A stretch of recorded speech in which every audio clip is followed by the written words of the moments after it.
Celui qui aime son père ou sa mère plus que moi n'est pas digne de moi. Et celui qui aime son fils ou sa fille plus que moi n'est pas digne de moi.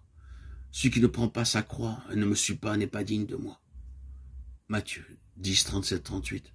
Le Seigneur Jésus-Christ dit dans Jean 15 de ceux qui croient en lui, « Je ne vous appelle plus serviteur, mais je vous appelle ami. » Parce qu'il désire nous donner tout ce qu'il reçoit de son Père. Alors que nous grandissons spirituellement, nous jouissons d'une amitié avec notre Seigneur Jésus-Christ. Nous lui parlons très librement. Nous lui disons tous nos secrets. Lui aussi nous parlera affectueusement et nous montrera plusieurs choses nouvelles jour après jour. Il nous est rappelé dans Matthieu 11, 25 que les choses cachées aux sages et aux intelligents sont révélées aux bébés.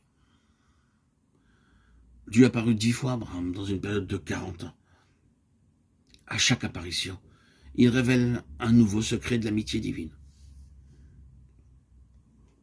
En fait, les apparitions peuvent être considérées comme 10 pas dans l'amitié divine. Nous avons déjà vu dans le chapitre 12 comment Dieu a apparu 2 fois à Abraham. La première fois, Dieu ordonna à Abraham de quitter le pays et d'aller dans un nouveau pays. Dieu n'avait pas dit à Lot d'aller avec lui, à cause de la sympathie humaine. Abraham consentit à prendre Lot avec lui. Quelque temps après, il eut une querelle entre les serviteurs de Lot et ceux d'Abraham, Genèse 13, 7.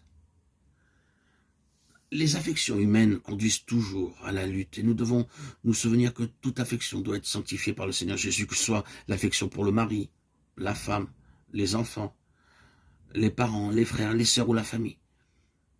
Si l'affection n'est pas sanctifiée, elle introduira du trouble, tôt ou tard. Car quiconque fait la volonté de mon Père qui est dans les cieux, celui-là est mon frère et ma sœur et ma mère. Matthieu 12, 50. Combien sont nombreux les gens qui préfèrent aimer leur famille plutôt que de faire la volonté de Dieu.